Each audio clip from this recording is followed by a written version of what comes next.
जी, दिग्विजय सिंह जी सबसे मैच्योर, सबसे अच्छे, सबसे अनुभवी हैं। वो उन्हीं परिस्थितियों में चुनाव लड़ रहे थे जब नहीं लड़ रहे थे खरगे साहब। अब खरगे साहब चुनाव लड़ रहे। सुना आपने, जहां एक तरफ दिग्विजय सिंह के कांग्रेस अध्यक्ष चुनाव लड़ने की बात लगभग कंफर्म थी, फिर अचानक पासा पलटा और ऐलान हुआ कि मल्लिकार्जुन खड़गे नॉमिनेशन करेंगे, दिग्विजय नहीं।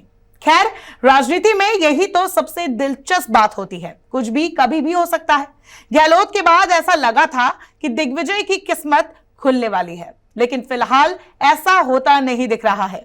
लेकिन इस क्लाइमेक्स सीन के चक्कर में एक किस्सा है जिसकी चर्चा तेज हो गई है। बात बाबरी मस्जिद विध्वंस के बाद की है, जहां एक फोन कॉल से दिग्गी राजा मध्य प्रदेश के मुख्यमंत्री बन गए थे।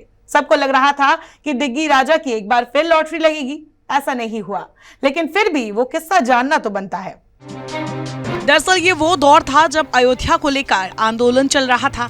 90 का दशक, बाबरी विध्वंस के बाद देश का माहौल एकदम अलग था। उसके बाद 1993 में मध्य प्रदेश में विधानसभा चुनाव हुए तो बहुमत कांग्रेस के हाथ लगी। चुनाव के बाद मुख्यमंत्री पद के लिए कई दावेदार थे, जिनमें कमलनाथ, माधवराव सिंधिया, श्यामचरण शुक्ला, सुभाष यादव शामिल थे। इस लिस्ट में दिग्विजय सिंह का नाम कहीं भी नहीं था, क्योंकि वो उस वक्त सांसद थे। विधानसभा चुनाव तो उन्होंने लड़ा भी नहीं था। लेकिन फिर पीछे के दरवाजे से उनकी कमलनाथ की क्या बात हुई, ये तो वही जाने। लेकिन कमलनाथ ये भाप चुके थे कि विधायक दल की बैठक में उन्हें सबका समर्थन नहीं मिलेगा। फिर यह तय किया गया कि उसी नेता का नाम आगे किया जाए जिस पर आम सहमति बन सके। ऐसे में विधायक दल की बैठक के दौरान पहली बार दिग्विजय सिंह के नाम पर चर्चा हुई। कमलनाथ और सुरेश पचौरी ने ही दिग्विजय सिंह का नाम मुख्यमंत्री पद के लिए आगे रखा था। इधर विधायक दल की बैठक में किसी एक नेता पर आम सहमति नहीं बन सकी। तब तक माधवराव सिंधिया और कमलनाथ मुख्यमंत्री बनने की रेस से पीछे हट चुके थे। मैदान में थे श्यामचरण शुक्ला और उनके सामने आ गए दिग्विजय सिंह। ऐसे में उस वक्त के ऑब्जर्वर ने गुप्त मतदान कराया, जिसका नतीजा चौंकाने वाला रहा। दरअसल 174 विधायकों में से 56 विधायकों ने श्यामचरण शुक्ला को मुख्यमंत्री बनाने की बात कही थी। वह दिग्विजय सिंह को मुख्यमंत्री बनाने के लिए 100 विधायकों ने मतदान किया था। कमलनाथ ने विधायकों के फैसले की जानकारी पार्टी हाईकमान को दी। इसके बाद तत्कालीन प्रधानमंत्री और कांग्रेस अध्यक्ष पीवी नरसिम्हा राव ने प्रणब मुखर्जी को फोन किया और कहा कि जिसके पक्ष में ज्यादा विधायकों का समर्थन है उन्हें मुख्यमंत्री बना दीजिए। इसी तरह विधानसभा का चुनाव लड़े बिना ही तमाम दावेदारों को पछाड़ते हुए दिग्विजय सिंह मध्य प्रदेश के मुख्यमंत्री बने थे। दिग्विजय सिंह ने खुद ही ऐलान किया था कि अगर अध्यक्ष पद के लिए कोई नॉमिनेशन नहीं करता है तो वो दावेदारी ठोकेंगे। अब जब खड़गे इस रेस में एंट्री ले चुके हैं तो दिग्विजय ने अपने कदम वापस ले लिए।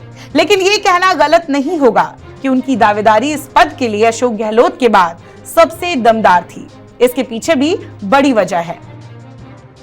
दरअसल दिग्विजय सिंह का नाम कांग्रेस के उन नेताओं में गिना जाता है जो कांग्रेस में गांधी परिवार के सबसे नजदीकी माने जाते हैं।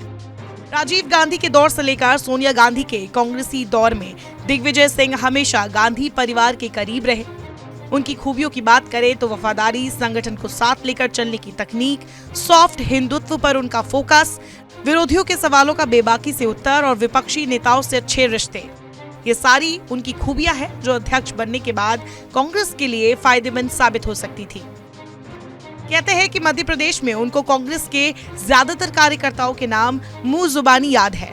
इसके अलावा दिल्ली में भी उनके कांग्रेस के हर नेता से अच्छे रिश्ते हैं। ममता से लेकर शरद पवार तक सभी विरोधियों से भी उनके अच्छे कांटेक्ट है। जब तक राजीव गांधी जिंदा थे तब तक दिग्विजय उनके साथ थे। उनकी मौत के बाद भी वो उनकी पत्नी सोनिया के लिए ढाल बने। बताया जाता है कि सोनिया गांधी को राष्ट्रीय अध्यक्ष बनाने की वकालत करने वालों में से वो भी एक थे। सोनिया गांधी ने उस दौर में मध्य प्रदेश के पचमढ़ी में कांग्रेस के चिंतन शिविर को संबोधित किया था। तब भी उनकी हिंदी स्पीच तैयार करने में दिग्विजय का ही रोल था। फिलहाल राहुल गांधी की भारत जोड़ो यात्रा की स्क्रिप्ट तैयार करने का क्रेडिट दिग्विजय सिंह को ही जाता है। और ये कहना गलत नहीं होगा कि ये दिग्गी राजा की ही स्ट्रैटेजी है जिसकी बदौलत भारत जोड़ो यात्रा को दमदार समर्थन मिल रहा है।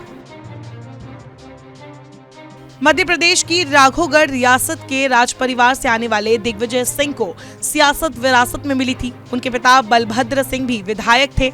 ऐसे में 1969 में 22 साल की उम्र में दिग्विजय सिंह ने राघोगढ़ नगर पालिका का चुनाव जीता था। जिसके बाद उन्होंने कभी पीछे मुड़कर नहीं देखा। 50 साल से ज्यादा की राजनीतिक करियर में राघोगढ़ से दिल्ली तक के सफर में उन्होंने कई उतार चढ़ाव देखे हैं। फिलहाल वो पार्टी में महासचिव और राज्यसभा सांसद है।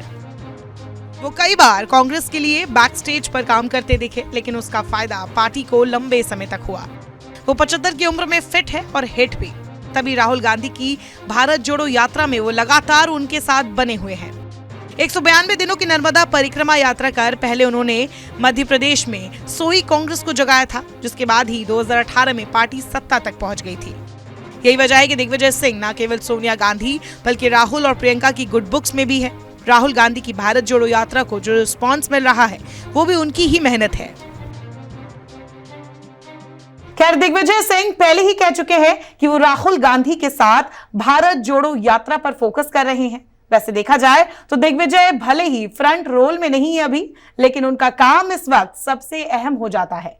भारत जोड़ो यात्रा का सक्सेस भी नो डाउट उनके खाते में जाता है और उनके भविष्य में अध्यक्ष बनने की संभावना को खारिज भी नहीं किया जा सकता है।